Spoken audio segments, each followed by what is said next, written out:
Welcome back to the Other Side Lifestyle Podcast with Jim and Aram. Today, our guest is reigning in from Columbus, Ohio, the host of the Physique Development Podcast. And he's a puss when it comes to cold weather. He was teased recently. He got a little warm, so he actually left his dwelling. He went outside. He enjoyed feeling the sun, and then he retreated right back as soon as it got cold again. Alex Bush, how you doing, man? I'm doing excellent. Thank you guys for having me. I think there's actually research studies that say if you live in cold weather climates, you will not experience the same level of muscle hypertrophy that you will if you're in warm weather climates. You're going to have to send me that one. I think it's PMID 3714. Dude, how many of these PMIDs am I going to run into that I just want to rip everybody apart? You have to put it in the caption at all times. Everyone needs to see it. It's so important for you to put in every single post. You know what I'm seeing a lot of lately is the Menno Henselman screenshots of his studies, which is funny because I mean he's been on the forefront of research for a long time, but like it's like such obvious shit. It's getting to the point now where it's like, do we know that sleep can increase hypertrophy by 12%? It's like, yeah, okay. That's the 12% I think I'm missing. That's what it is. It's the 12%, you know. Well, even your shirt says it, right? Sunshine on one side and nighttime on the other side, like circadian rhythm. But Huberman's tackled all that stuff to death. We don't have to discuss any of that stuff. Let's just discuss Huberman. Wow. I'd rather not. It's a waste of Alex's expertise, and it's a waste of an hour of our time as well. So he can go fuck himself if he's listening. Wow. That was extremely hateful. Actually, what he can do is him and Peter Attia can both ascend the same mountain with the same rock, and then hopefully it crushes both of them at the same time. Wow. I do not know enough about either of those individuals to think that strongly about them. Oh, I don't want to kill either one of them. I just like to horribly maim at least one of them, just to see how they'd be able to deal with, if they'd be able to sun their way out of that.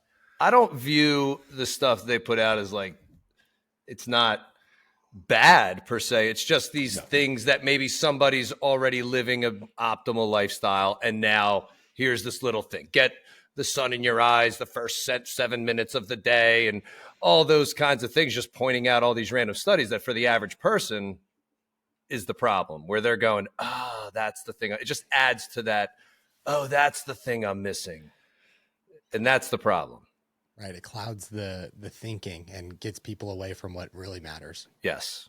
So what does really matter, Alex? Really matter for what?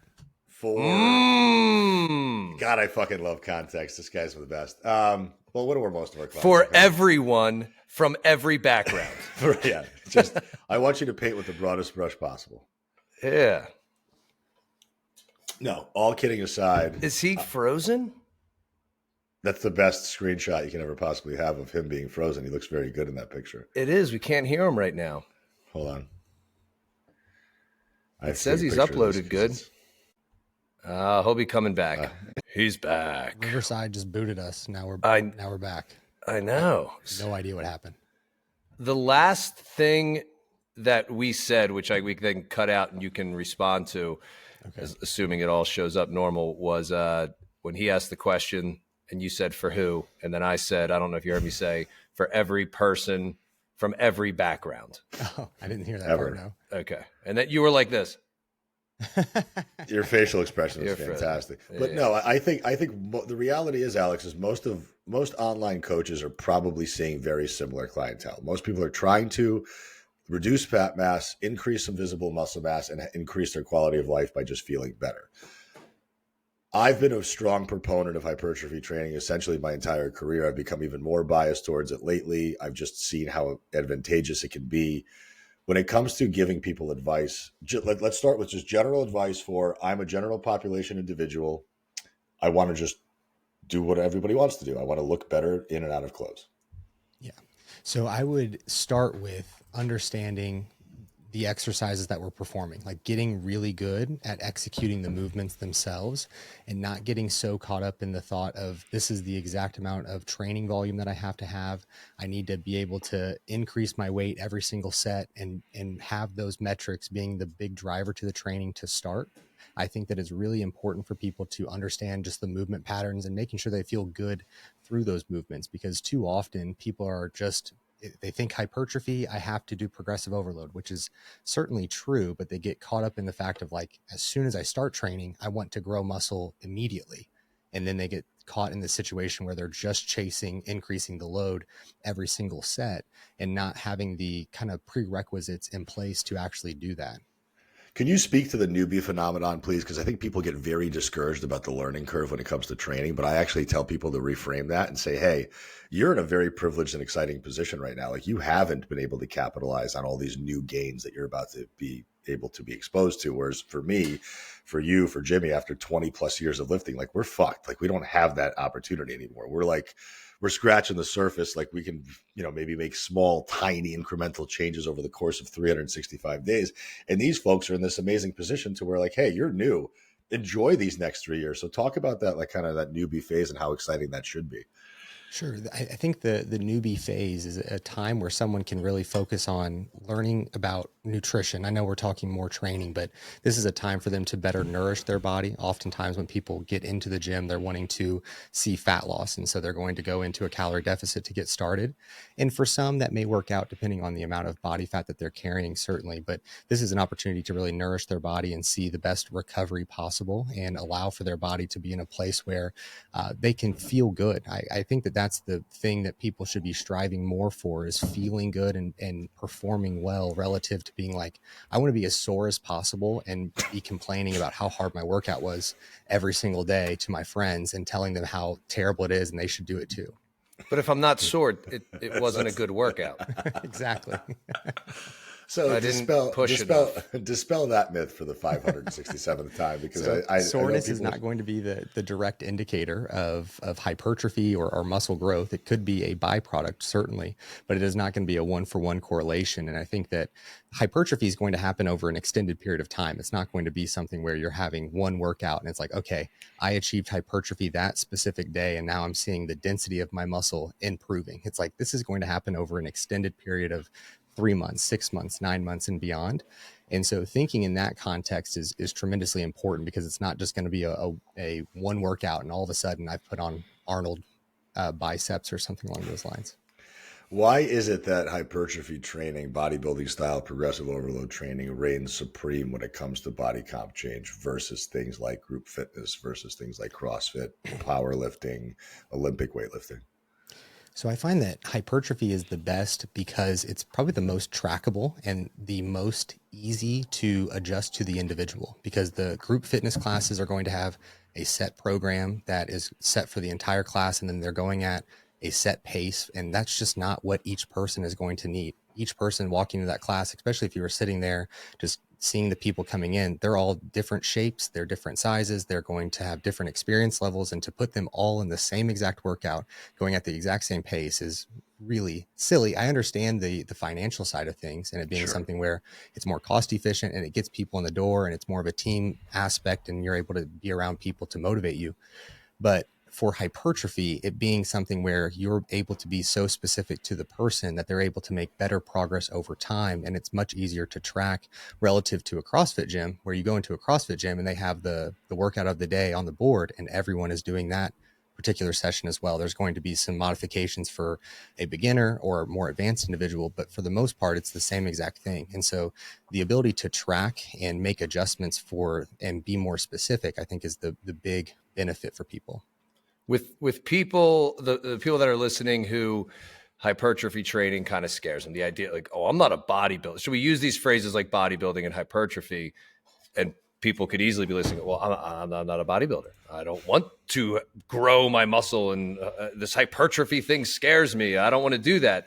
But they are concerned with longevity and health later in life. What would your response be to that? Why should they train?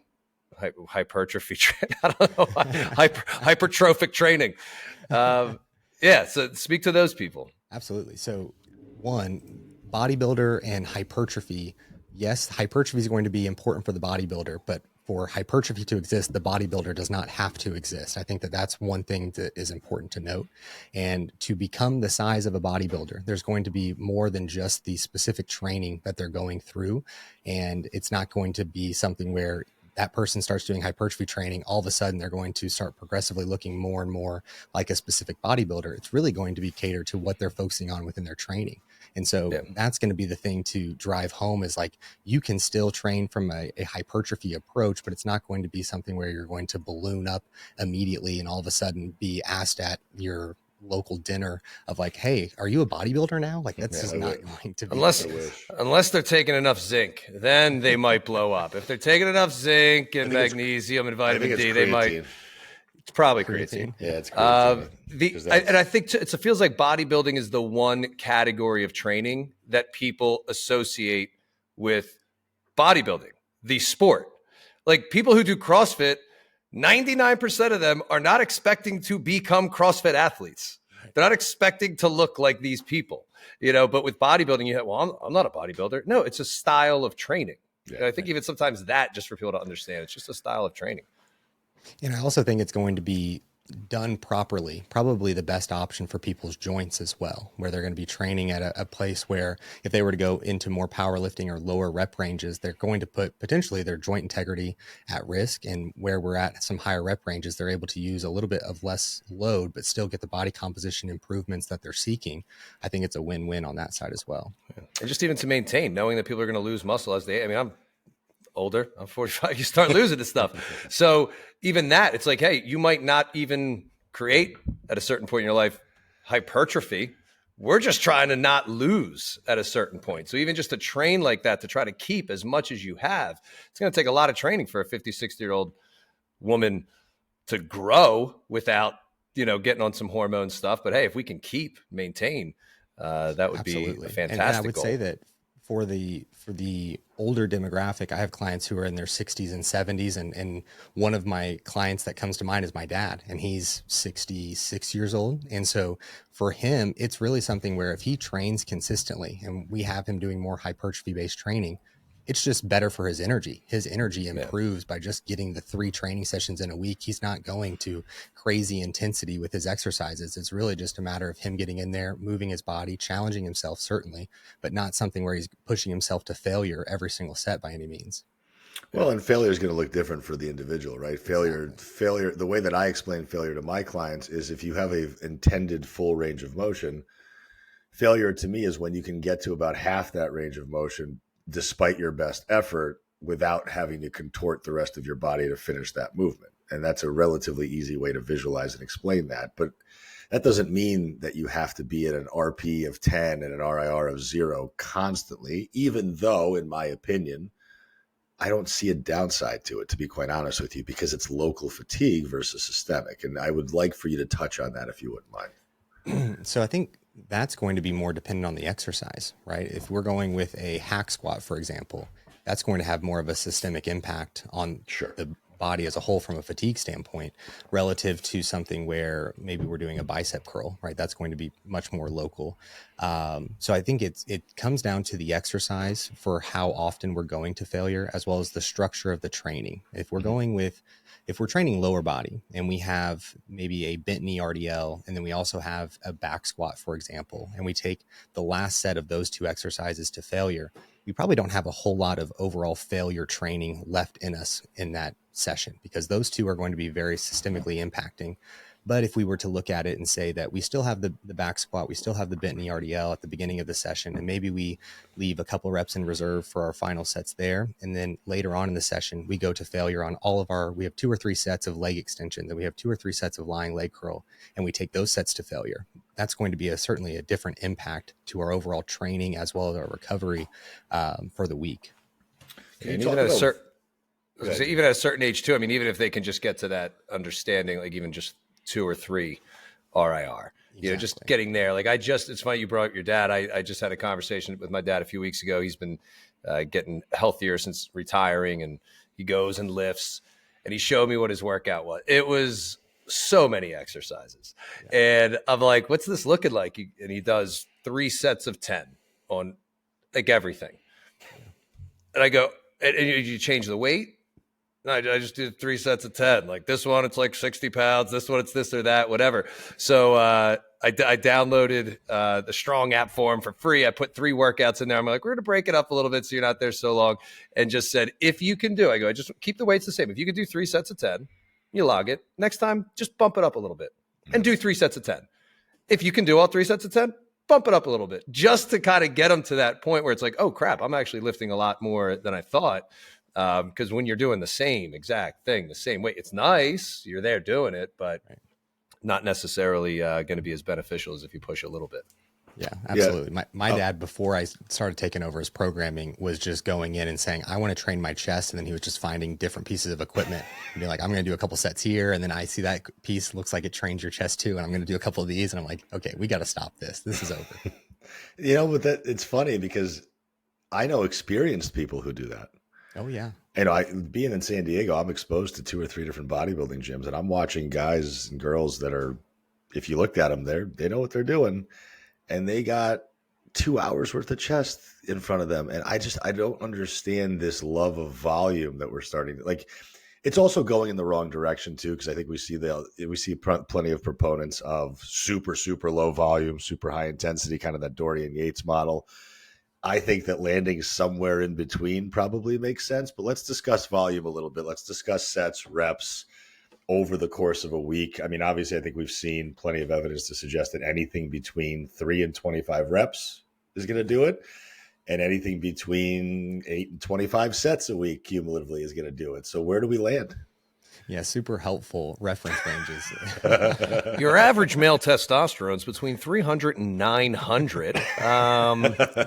So the way that I kind of look at this is that it's going to come down to the person's experience level and their understanding of what the intensity can be. So for someone who is newer, they can probably do significantly more sets because they're trying to figure out things from a coordination standpoint. They don't really have an understanding of intensity. So they may err on the side of higher. Now, you may have a caveat to that where the person doesn't have a whole lot of muscular coordination. And so then now you're thinking, maybe we do less overall sets and give them a little bit more time to rest. Like you could look at it 2 different ways, but I think the first is going to be more common for people where they've got maybe some athletic experience as a child or into high school or what have you. And so they have some coordination. They're able to get into the gym and move their body well.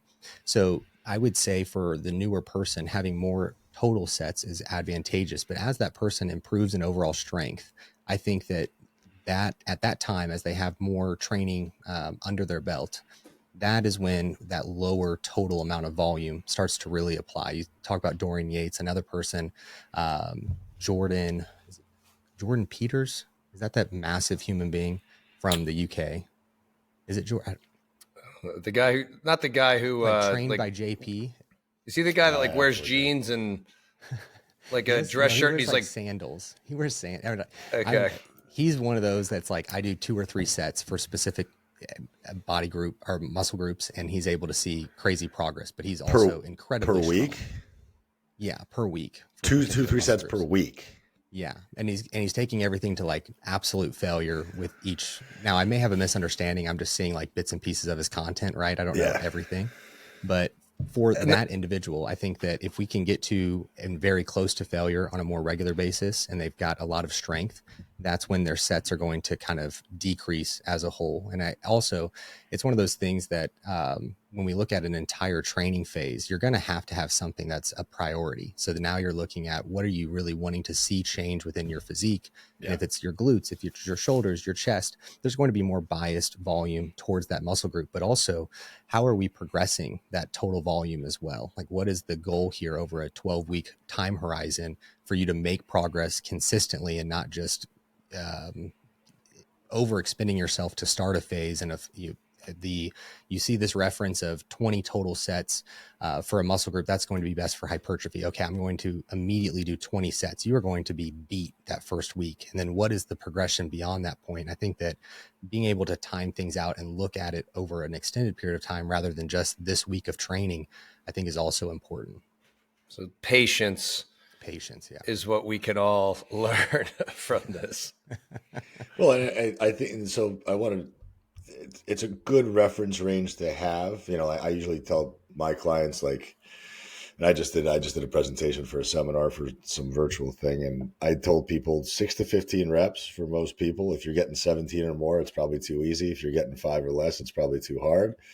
That's pretty understandable. But at the end of the day, I think it also comes down to, am I actually seeing progress? And then progress is going to be part and parcel of how they're actually being able to pair their nutrition to their training. I know anecdotally for me, I could do all the best and amazing training in the world. If I eat like an asshole 3 weeks in a row, nothing's going to change. Nothing feels good. And I think a lot of people are putting a lot of emphasis into the calorie burn part of training versus the actual development that the training gives you. So can you speak to the idea of using the gym as a place to build up versus break down? Yeah, absolutely. My gosh. So for the calorie burn, I think with everybody wearing a tracking device of some sort, whether it be an Apple Watch, a Garmin, anything of that, they're very tapped into the amount of calories that they burnt for the training, their steps, all those different factors. There's certainly benefit to the steps, but I don't think that there's a ton of accuracy within the calories that are being expended for the training. And also within the training, it's not going to be this large caloric expenditure for your day. I think that that's something to really drive home, is that this is not going to be your golden ticket to seeing the fat loss that you want. This is going to be something where you are adding muscle tissue, improving body composition as a whole, but it's not going to be your fat burning situation. And thinking that more around overall fat loss being attributed to what's happening for the entire 24 hours of your day, not just that 1 hour in the gym, is a better visual representation of really how we can best approach fat loss. And so looking at the gym as an opportunity to make improvements to how your body functions rather than the specific, like, I'm seeing fat loss. Do you think that there's an overestimation that exists in our industry of the metabolism boost that we experience by gaining muscle? I would say to a degree, it's the amount of muscle gain for each individual. I mean, it's such a real small amount when we're talking about the total amount of body weight that they are changing in, right? And so then the change in caloric expenditure or caloric demands is not going to be this large change of like, okay, I've been resistance training now for 3 years, and now I'm able to eat this 700, 800 more calories because I've added so much muscle tissue over that time frame. It is going to be generally an overestimation for what most people are going to think is that change. And I think that part of this is that so many individuals enter the space in a place where they're under consuming their calories by a ton, and then they're able to significantly eat or increase their calories because they're finally eating at what would be a caloric maintenance for their body. And they're like, oh my gosh, because I started lifting, I was able to increase my food by 900 calories, 1,000 calories. But in all actuality, they should have been around that ballpark before they got in the gym, but they were just not taking care of their body, or they were unaware. I think they're under eating during the week, overeating on the weekend. Yeah. Now they start training and they're understanding, oh, I got to fuel for my workout. So they start actually maybe a little bit more during the week, and then they think, to your point, oh, I'm able to eat more. It's like, yeah, you've been able to the whole time. I think training gives people an actual understanding of their appetite. Like most people are going through their day of like, I wake up, I'm kind of hungry, I'm going to have something. And then they're pretty stressed throughout the day. They're having a bunch of caffeine and distracted by other things. And then they get home from work, and it's like, oh my gosh, I'm ravenous. So they're really only having these 2 meals. And then by getting the training in, it gives them kind of that third intervention of like, hey, you do need to get some nutrients in place here, to where now they've got at least 3 meals that they're eating more consistently to put them in a place where they're better understanding of where their appetite is. Yeah, I think too with the calorie burn, like I've seen this with people in Orange Theory, they get the calorie burn numbers. I think it's important for people to understand the better you get at exercise, the more efficient you get at that exercise. So you will end up burning less calories after being at Orange Theory for a year. So you can look up at that screen all day and be like, this is ridiculous. I only burned 300 calories. I definitely worked harder than that lady who burned 500. Yeah, because you're good at exercise now. Exactly. It's like, that's great for performance. It's not great for fat loss. It's a shitty physiological reward, and it's a shitty physiological adaptation. if you're for fat loss. If your goal is body composition, if your goal is endurance, great. You're hitting the mark. You're doing really, really well. But if you're trying to be the leanest, sexiest self, that's not ideal. Yeah. Well, I mean, and with Orange Theory, it's just going to continue. Like, they need to have that board from a marketing perspective. It's how they keep people engaged and all that fun stuff. Why don't we open up a gym called Orange Facts? There's no theories here. There's no theory, just orange facts. No, because then that would mean that it would essentially turn into a bodybuilding gym, and there'd be no there'd be no way to track metrics anymore. It would be up on the board. All the reps are automatically counted on the machine, the weight and rep. You log in, you're doing chest press. It's automatically synced up where I just chest press this much for this many reps, and it tells me, boom, you had an increase in volume on chest reps today by this much. Oh, what I want to see is an EMG machine hooked up to every single muscle, every single person inside that facility, and just watching muscle activation tick up and down.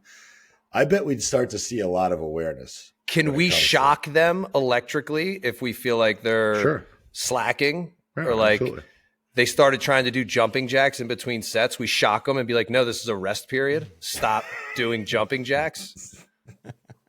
We just electrocute them. So I can't imagine the finances that would be for a group of 20 EMG. Oh my God. I mean, I don't even know how much those machines cost. And $6. That's it. That's all. That's it. $6. So I mean, because it's funny because I'll see here at the gym in San Diego, there'll be some people that are getting the EMG thrown at them. I guess it's cool to see that data, to see what's firing and what's not. But at the end of the day, and actually, this is actually an interesting conversation to have. A lot of folks, we know that mind-muscle connection is not a driver of hypertrophy, but it's a nice level of awareness to have. But as far as muscle activation, like let's say, for example, somebody's a knee dominant squatter and they don't really feel their glutes when they squat, but they are hip hinging and they are hitting depth. How can we get folks to understand that just because you're not feeling every rep perfectly where it's supposed to be felt, that work is still being done and that exercise is not being null and void? So I like to go and look at video. I really do a lot of work, especially being in the online space. I have clients send videos every week. Generally, we have like 4 to 6 videos to review within their exercises. And so then I really like to take them through and showcase from a biomechanical standpoint how things are lined up. So then understanding, like, because of these leverages and how things are set here, this is going to be more of the biased muscle group, even though you sensationally are not feeling that to be the case. If everything is aligned as we're talking about, this is what's going to be at the most leveraged point to be able to apply the most tension to whatever exercise that we're performing. And so I really rely heavily on video and giving representation of that, because it's true. You're not going to, especially as you get stronger and you get into some of these lower rep ranges, I'm not thinking for a set of 4 or 5 reps of like, oh my gosh, do I feel that directly through my chest every single set? Like I've got heavy weight and I'm focusing on trusting in my ability to execute the movement properly and then getting to the end of that set. And then I'll look at the video and say, did everything look aligned? Did things look good? And having that in place. Yeah, and I see that a lot when people are squatting and I'm feeling all my quads. Well, it's like, yeah, you're feeling your quads. That's fine. There's nothing wrong with that. But your glutes are doing the work. You're hinging, you're sitting back, you're getting depth, you're getting a glute stretch, you're driving through your heels. I see all that happen on a video. It's just hard because we do see a lot of messaging when it comes to mind-muscle connection as it relates to mechanical tension. But I think people are kind of missing the forest for the trees because they're like, well, I didn't feel it for 12 straight reps. That means that those 12 reps didn't count. Right. Yeah, it's getting too hung up on just like a byproduct rather than the actual thing that's going to produce the results. Yeah. Is there stuff that you're seeing today as far as hypertrophy training? Because there's a lot of people that are now starting to become very vocal about the different variables of hypertrophy training. I'm curious to see if there's any pet peeves that you have right now of some of the messaging that we're seeing on Instagram. Speaking in, I would say... Give names. Give names. What names account... Give handles. Rip people apart. No, I'm kidding. The big thing is because of the short form, we're taking what somebody else has said that they've trusted and they are like, okay, this person is right and they're getting a lot of attention for what they're saying. I'm going to copy this content and make my own piece for it. And generally with that short form piece, it's only giving a fraction of the, like what the thing probably is. You only got 30 seconds. You only have a minute to really talk through what the concept may be. And so then some people are taking that for only that information and then not really understanding the entire picture, and then saying that this singular thing applies to all individuals. And it's like, well, when we talk about hypertrophy and especially exercise execution, these things, there's going to be some hard truths, but there's also going to be a lot of individualization for the person, depending on what their body looks like. How long are their legs? How long are their arms? What is their torso length? How can we move through the exercise? How is the cable set up? How is, whatever the case may be, there's so much nuance that can really go into the situation, and getting into this place where we're talking in so many absolutes because everyone's trying to garner so much attention in a 3-second window of that introductory to the video and the hook, and making sure that they're the best and everyone else is wrong type situation is taking us kind of away from what the target should be. And I struggle with that because it's like, I want to make sure that people see my content. So I need to speak a little bit more specifically for what is working on the platform, if you will. But I also understand the fact of like, this is not good for the community of so many people saying like, this is right and this is right. Well, these things kind of contradict one another. Who is right and who is wrong here? And it's like, well, there's more context that needs to be shared rather than just saying that it's apples to oranges type situation. That's what it's. I follow so few accounts. I just have no patience for this. Exactly what you said. It's the same shit everywhere. And honestly, for the consumer, if you're just only watching the short videos, then you're obviously already showing that you have a lack of patience. True. And you're already going to be fucked. Yeah. You're not going to sit and watch a 3-minute video that's going to explain potentially the nuance of why your squat may look like this, this, or this. And all of them are good, but your body type may be this, this, or this. I don't know. I'm just like, fuck everybody. This is ridiculous, with this stuff and get like trying to get eyes, but then we're just pandering to social media. We're just pandering to what people want and not actually what they need. It's coaches that are trying to look good to other coaches and not servicing their customer base. That's the problem. Right. Is that we have coaches that are trying to gain clout, notoriety, and be smart in front of other coaches to get that like, oh, that nod. Like Brett Contreras liked my post. He doesn't give a fuck. Like Paul Carter, if Paul Carter doesn't say yes to one of my posts, I don't give a fuck. You know what I mean? Like, I'm not going to sit there and validate myself. I know you unfollowed him though the one time because he didn't like your post, right? Wow. I'm just kidding. Actually, have I ever? He didn't. No, I just his account gets shut down so goddamn often. I don't know which account to follow anymore. Yeah, because that's blasts, that could be a good social media strategy. Just say that your account got shut down, and then open another one. People are like, "Oh, he's controversial." I put a video up of like me saying that I don't like Bulgarian split squats, and the amount of like people that came out of the woodwork to be like, "How dare you? Like, this is my." I'm like, I'm not attacking your personal preference, and your personal preference doesn't matter. Yeah, you're not saying it's useless. I don't care. I just said if you can do a Bulgarian split squat, just do a reverse lunge off of a deficit. It's going to be the same shit with way less biomechanical bullshit. Like, I don't want to have to sit there and balance my back leg when I can just step backwards off of a higher surface, achieve the same exact movement with less fuckery. And then people are like, oh my God, but that's my favorite exercise. And keep doing it. Well, why? So that's fine. I'm not saying you shouldn't. I'm just saying if I were to be rating my favorite glute exercises, the Bulgarian is not it, because there's 20 other ways to do it better. I understand that. Yeah. I mean, I would say like going back to the topic of, the short form content and people people want to be absolute. They want to have the like, especially with having the followers, they want to have kind of this herd mentality that they're creating of like, I am better than everyone else who is posting about this. And so then that drives home more of like, these people are stupid and I have the only answer to growing your glutes, when it's like, dude, there's so many answers. No one has just this one way. And if you really knew, you would be like, there is so many ways and I need to, talk to the person individually to make it the best for them. Well, and that's the thing that nobody wants to spend time on, because that requires actually fostering an environment of communication, which coaches don't want to do anymore. They want to be able to sell programs and be left alone. Yeah. But then the problem is when you're creating that environment of I'm always right and I got the answers, now you have a group of people following you, just assuming everything that you say is right.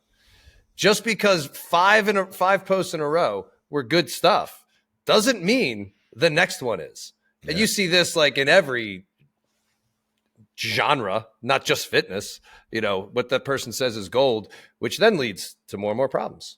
Right. Well, and I think of it from a consumer standpoint of, man, this has to be tough. And I see myself as a consumer in other areas, and it's like, I don't even know what to believe, or is this person, like, what bias is this person speaking with, or whatever the case may be. It's very challenging. And I can imagine trying to get into fitness right now and seeing, I mean, you could scroll for less than 10 minutes and see probably 5 to 6 contradictory things and be like, I don't even know. This is very overwhelming. I'm done with this.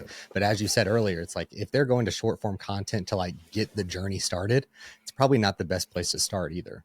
Well, and that's why I think we were very privileged growing up, because we didn't have Instagram and we had to go long form. We had to go to forums and articles that were long form and read nuance. And that's gone. There's no patience for that anymore. But I also think it's our responsibility as coaches to be able to take a lot of this complexity and really just whittle it down to something that's very simple and it's very easily digestible.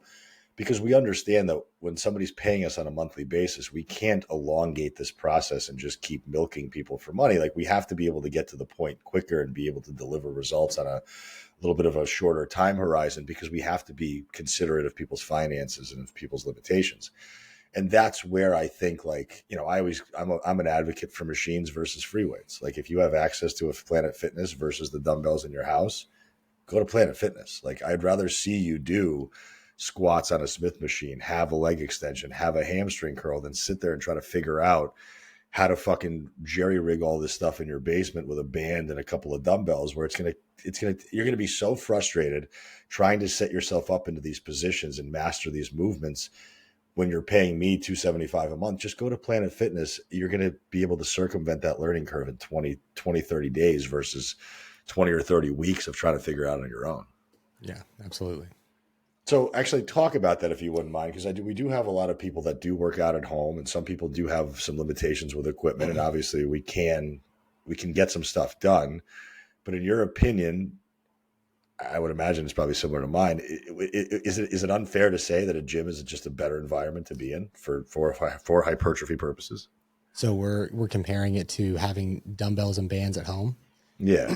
Yeah, I would say that Planet Fitness is going to be better for this one large reason, is that you're going to be able to recover better from the exercises on the machines. And whereas if you're doing all of your work with dumbbells at home, the fatigue ratio that a lot of those exercises are going to have are going to just be higher. And if you're trying to accumulate a higher amount of total volume that you're performing, the likelihood that you're able to frequently touch that tissue or train that tissue and have a recovered muscle group by the time you train it again, you have a much greater chance by doing that in a gym where you have more equipment available to you, rather than having just the dumbbells at home.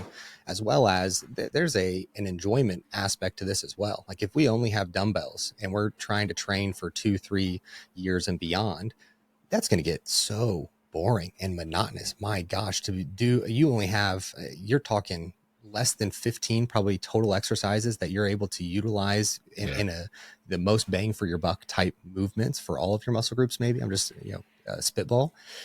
That's going to get really boring, and you're going to have to get very creative with your rep scheme or how you're creating the session. Whereas you have more equipment available to you at the gym, and that gives you a little bit of greater variance to where it's just easier to adhere when you're looking forward to it and enjoying it more than just having a very monotonous and redundant approach.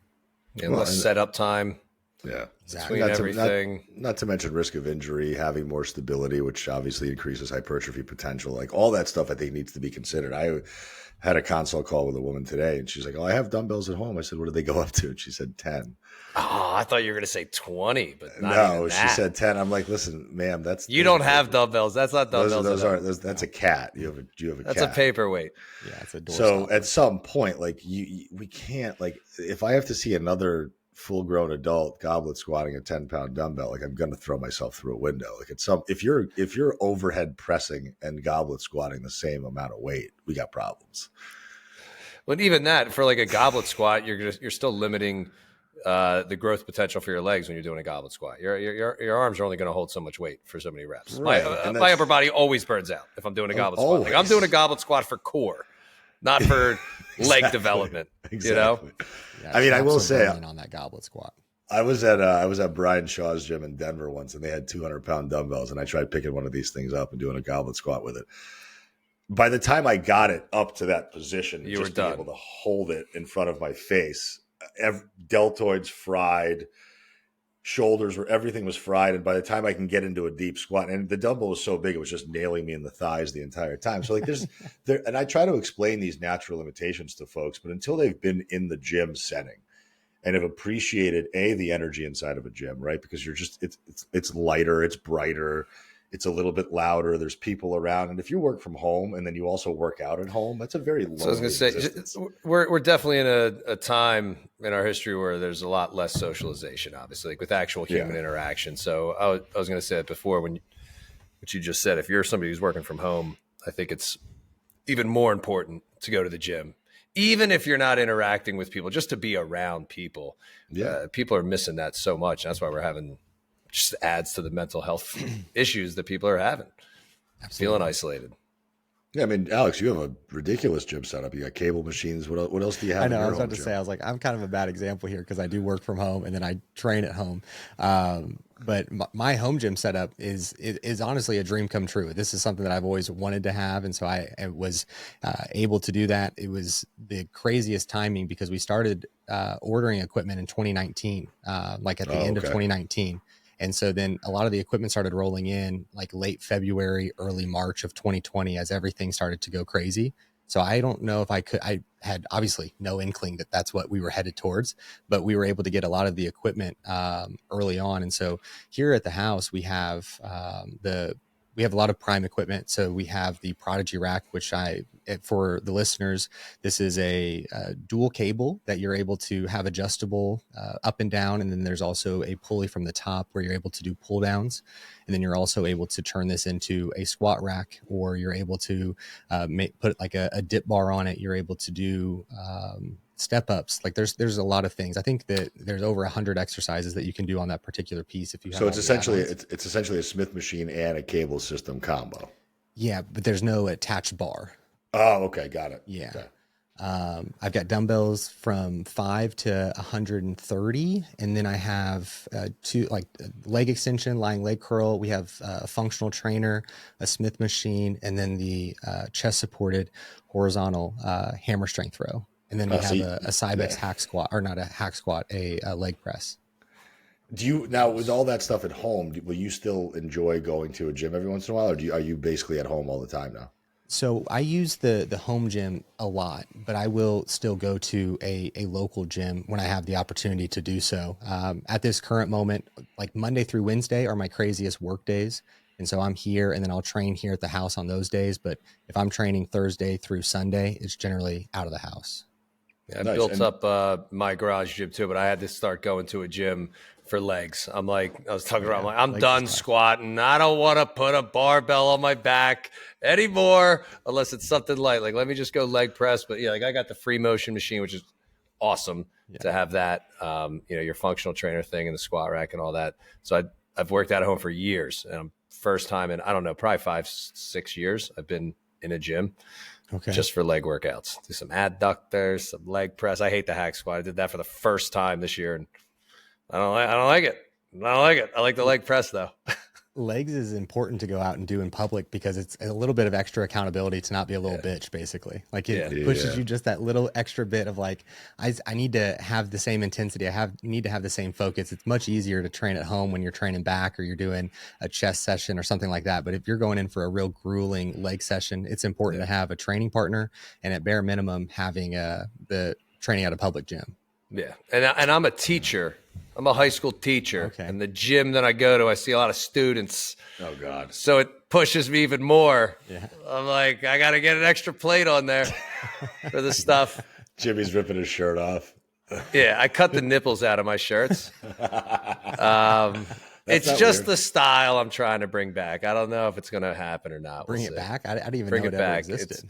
It did when I was a kid. I created it then. Nobody followed, but I'm trying. Route 2.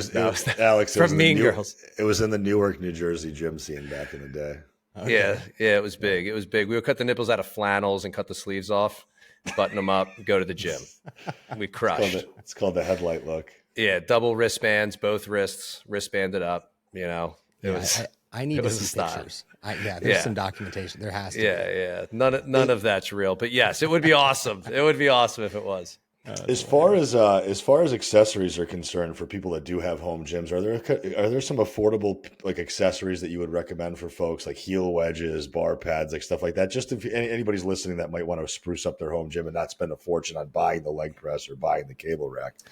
Yeah, I think the heel wedge is fantastic. I'm a massive advocate of Prime Fitness. Their equipment, their heel wedges are fantastic. They are steel, they are heavy, they are expensive, and so there are certainly other options on Amazon to be able to accomplish the same goal at a much better price point. So heel wedges would be fantastic. I also think that having a good set of D handles. I'm a stickler for D handles. I despise when I'm able to grab the D handle and it's like squishy. I do not like that, like the foam, like having like a squishy foam on the D handle drives me insane. So like a hard plastic with like I don't know. I think the brand is Spud is the D handle brand that I like. Yep. That's my favorite. So having good D handles. I like to utilize the ankle cuffs for a lot of like my tricep push down work or my cable lateral raises, things that I don't necessarily want to have the D handle, but it just feels more comfortable more often than not. Well, you're taking the grip out of the exercise as opposed to having to focus on your grip. You're focusing on the muscle. Right. Yeah. It feels better for sure there. Other Versa grips. Oh my gosh. I forgot to just wrist straps, Versa grips. I've kind of been on my high. Yeah, but if you got a home gym without enough weight, there's no reason for them. It's true. If your dumbbells go up to 20, you don't need to. Don't get Versa grips with 20-pound dumbbells. For 20, yeah. You know, unless you're 87 years old, then maybe we can let that slide. Even like adjustable dumbbells for the people with the space, stuff like that. Yeah, the adjustable dumbbells are great. I mean, some of them go up to like 100 or 120 now. Yeah. The power blocks, you can get them up to 100. They might even be larger now, the power block ones. But people look at the price point and they're like, that's so expensive, $500, $600. Well, go buy them all individually and see what that costs. $1 a pound. Good luck. That's what I was doing. It's COVID. It's even more. Like over COVID, people were selling stuff for $2-3 a pound. I mean, I got probably 10 years ago, 100s and 120s on Craigslist for like less than 50 cents a pound. Wow. It was ridiculous. This guy selling these.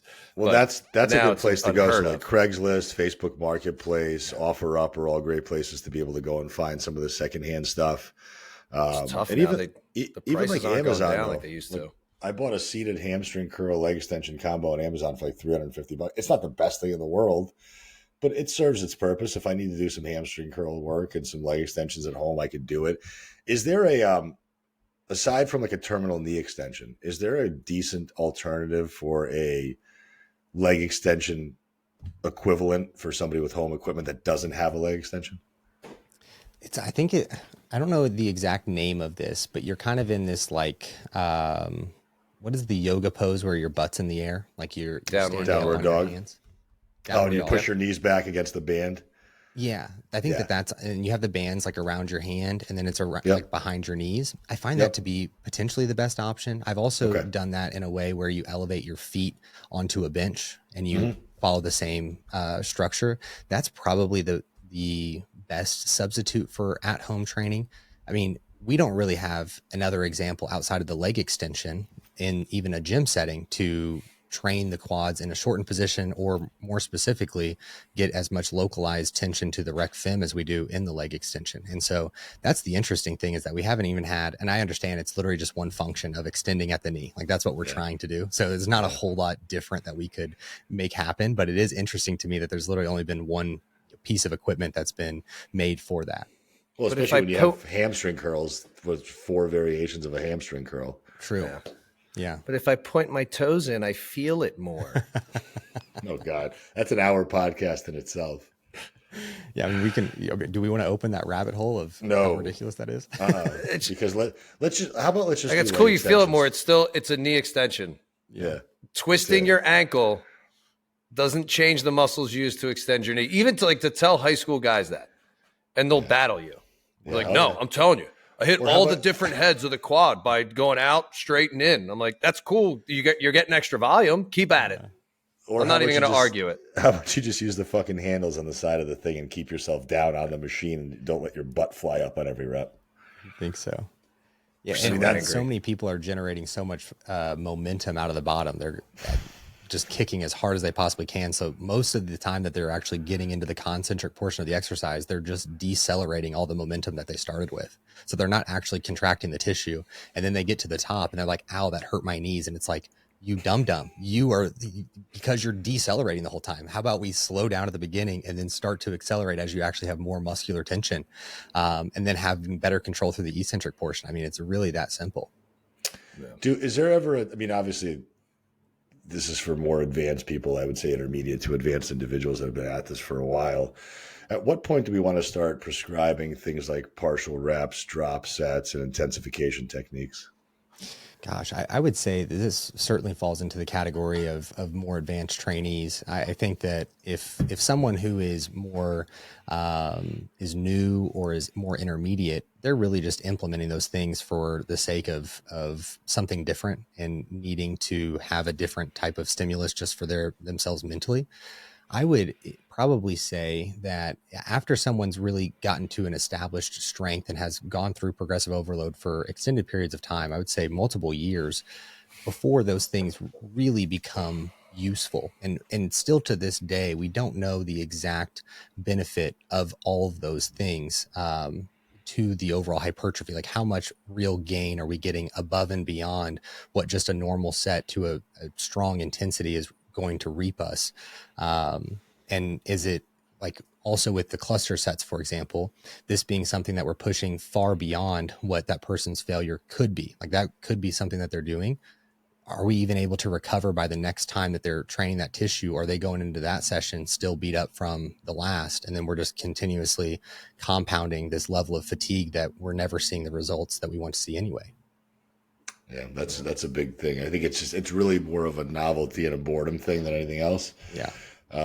Or if you could deploy it strategically, it could be some way to save time if you need it. Exactly. I think that that's the other thing is that when you're putting it into a program design, it's not something that you're going to have in the program for 8 weeks or 12 weeks consecutively. Like it's going to be something that you kind of put in at a portion of the phase, utilize as a tool to increase overall intensity for that phase, and probably get into some form of a deload to follow that so that we're in a better recovered state to push forward. Yeah, I agree. Jimmy, you got anything else for this brainiac, or is that it? No, I was balls deep in the convo. I was just listening, going with it. I mean, I think I've exhausted every question I've had in my head. Well, I guess with might as well, since we touched on the topic of nutrition, then I'd like to hear some basics for the average like these are the things. Don't be worrying about all the nuance until you have these kind of basics lifestyle wise. And if there's supplements because I know you like to talk about supplements on your page, supplements for the listener where it's like, this is something that could be a staple for most people. Yeah. So when it comes to nutrition, my kind of introductory things would be get an understanding of how much food you're eating now. Like really allow for yourself to understand what that looks like for your week of, are we eating really low calories Monday through Friday? And then are we really ramping that up Saturday to Sunday? Let's kind of clean that up. Let's kind of figure out what we can have a better approach to. And I'm a big advocate of whole meals over having lots of snacks, because it's just another thing where we're trying to have a better regulation system to our appetite. And if someone is constantly like they have meal one and then they're having kind of a snack, they're just never really getting back to a hunger that they need to have before they go to the next meal. And so then they're just kind of grazing all day and not getting adequate protein through those meals. And oftentimes those snacks are going to be much more carb and fat dense than what they need to be. And so I would focus on getting to a place where you have 3, maybe 4 set meals throughout your day that you're getting at least 25 grams of protein. I would focus on getting the protein in and let the carbs and fats kind of fall where they may, because you're going to eat, especially when you're being more aware, you're going to eat roughly where your maintenance is probably going to fall in some realm, especially if you have a good understanding of, well, I guess depending on where your understanding of nutrition is at, that's going to be the challenge, right? Well, be careful about those. Be careful about those fat calories. Those puppies add up. Those bad boys add up for sure. And I think it's going to be an eye-opening experience for that person who is just going through the tracking. And I really encourage individuals through that first year of tracking. It's such a big learning curve for them to figure out like what the foods from a. Just want to interrupt to say he said the first year. Of tracking. I just want to point that out. He brushed over it, made it all sound casual. Year. Yeah. All right. That first year. Not week. But I have to drop 20 by my wedding in 6 weeks. Yeah. You should have started a year ago. Yeah. Go ahead. So I think the first year you learn so much because there's just like you're going to make silly mistakes and you're going to mistrack things. And it's something where it takes real time. And to speak on another topic outside of this is that so many people want to get to the place where they're able to intuitively eat. They're just able to know right off the bat of like, this is how much this food is, and I can eat this to maintain my current body composition.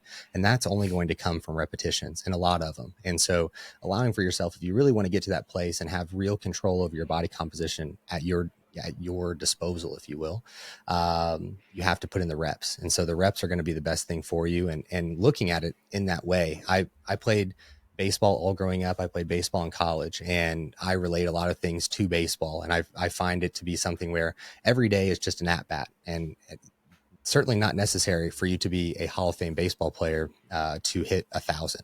And for your nutrition goals that you have, you certainly don't have to bat 1,000 either to hit the goals that you have. It's just a matter of continuing to show up and swing the bat and make adjustments as you see things that come up. And so, looking at it in that lens, I think is important. And with nutrition, prioritizing protein, I think is the big key. And then paying attention, obviously, to hydration as well.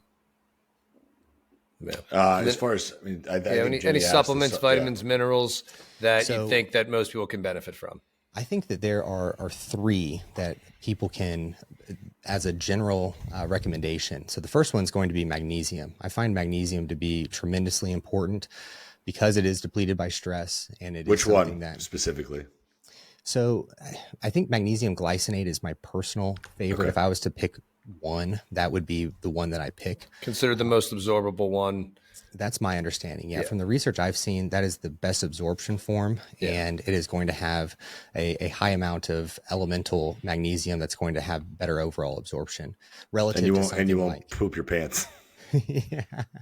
Relative to something like magnesium threonate, which is not going to have very much elemental magnesium. We talked about Huberman at the beginning of this podcast. He's a huge advocate of magnesium threonate, and that's going to have more of an acting upon the brain and relaxation on that side of things. I think it's the only magnesium that you're that is able to break the blood-brain barrier specifically. I may be wrong on that, but I think that is the case. So magnesium would be a big one. And then my second one's probably vitamin D, depending on where the person lives and how much outdoor exposure they're getting. I'm a big advocate on that. And just starting with a couple thousand IUs is ideal. I think many people jump right to 5,000. It may just not be what they need. Getting a simple blood panel pulled of your vitamin D levels is, I think, $20, something like that, if that's all you're getting pulled, just to see where things are at. So the vitamin D would be advantageous. And then I do think that fish oil would be my third one if I was to put the top 3, because the fish oil is something where the essential fatty acids are going to be so beneficial depending on what that person's diet looks like. And if you're not getting a whole lot of fattier fish into your diet, it's probably best that you do supplement with that from a brain function, eye health, skin health, and a lot of different internal functions. Yeah. I always recommend if you're taking D, take D and K together. Right. Do you recommend taking D and K together? Yeah, it's going to help with overall absorption, but also bone density, which a lot of people are going to want to improve upon as well. Yeah. The fish oil is funny because 4 pills of fish oil is 4 grams of fat. We should keep a little bit of an eye on that, and that does get sneaky. If your macros are that tight, you have other issues going on. No. Think about it this way: like if you're a 140-pound woman and you're allotted 50 or 55 grams of fat a day, shit adds up fast. So you want to pay attention to that. I mean, maybe for a season, if everything counts, but in general, I'm not tracking my ketchup. I look at it in a way if it's consistent, like you are truly taking it every single day. And if your fats were to get to 10, super duper low, I'm not saying that this is advisable. I'm using this as more of a reference. Yeah. Is that if your fats were to get to bottom of the barrel, would you remove the fish oil? Probably not. No. And so in that context, I would just go ahead and not track it. But if you're someone who's taking it like one day a week, and then you're like, well, I'm going to take it today, and then maybe in the next week I'm going to take it again, then in that instance, you probably should track it. Well, I'm sure you've probably worked with bikini girls who get their fat pretty damn low and they're tracking their food, or you're at least assigning their food for them. What are some fat numbers that you've seen, like as far as like what are the lowest fat numbers you've ever seen on somebody? I would say 10 to 15. A day? I don't even know how that's like. I couldn't. When does their hair start growing back? I can't even imagine. I'm at 10 grams of fat before I've even eaten my first meal. Yeah. No, I mean, I have some clients come to me, and this is often after a show. They'll come to me and then they'll send me their food for the last 4 weeks. And sometimes it'll be that low. It'll be 10 to 15, and they'll be in a real bad spot. And so that's generally the first place that we start to increase calories and getting back to a better base. They're just eating white meat, chicken, and white fish and egg whites. That's it. Yeah. I mean, those instances, those people are generally they're like sub 1,000 calories oftentimes. Oh my God. So anybody listening, understand these are people who are competing. Do not do this. This is very extreme and not necessary for beyond not necessary. Beyond terrible for you. Yeah. I've seen some of these fat numbers and I look at it and I'm like, okay, a cup of coffee, 4 servings of creamer, 4 grams of fat, 4 fish oil pills, 2 eggs, 2 eggs, 12 grams of fat. Yeah. And you're fucked. You're done. It's over. And that's why it's always funny to me when people reference like eggs as this amazingly beautiful protein source. I'm like, it's a good source of micronutrients and a good food to eat, but I'm not going to overload myself on how many hard-boiled eggs can you eat in a day to get your protein. You're going to end up you might as well just eat a protein bar that's got the same amount of fat in it. Exactly. Yeah. Wild stuff. These this nutrition fitness space, Instagram competitors trying to train regular people trying to follow competitors' macros. It's a shame. What I eat in a day. Yeah, doesn't matter. Yeah, nobody wants to. I think I had one post that was like, I get asked a lot about what I eat in a day, so I figured today I'm going to show you this is what my day looks. And I drop my phone. And it just ends and says it doesn't fucking matter. Like it just ends with my phone falling to the ground. Like stop asking me what I eat in a day, kind of a thing. But yeah, it's not going to help you. Yeah, man. I do think it's helpful from like a recipe perspective, like people understanding how to combine different like food sources. Yeah, or get ideas for things or whatever. Relative but the problem, to like the exact macros that they would be eating. Yeah, that's more the concern. Yeah, but then even then, it's like then somebody will look at that and go, okay, so I'll eat just like that. Sure, go right ahead. And how come it didn't work? Well, because you hated half of those foods and you had 6 pizzas on Friday. That's why. It's unbelievable. Well, Alex, man, thank you. I'm really glad that we finally got to do this. I can't express the amount of respect I have for what you do in this field. It's probably one of the better people out there that I can't consume enough of that kind. If you're not following Alex Bush, please start. We'll have his stuff in the show notes. At some point, we will probably meet in person, hopefully. At some point. Well, hey, just go to Vegas. You got nothing. You have an opportunity in 3 weeks. Just go to Vegas. I can't do it in 3 weeks. I wish. I know we talked about it, but you got appreciate you guys having me on a bunch. This was awesome. Can't's the real C word, Alex. Wow. Excuses or results. You can't have both.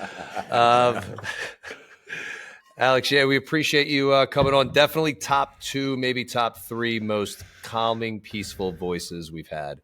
That is an amazing compliment. Yeah, very, very peaceful voice. It was enjoyable. It was enjoyable. Appreciate that. So our last question for you.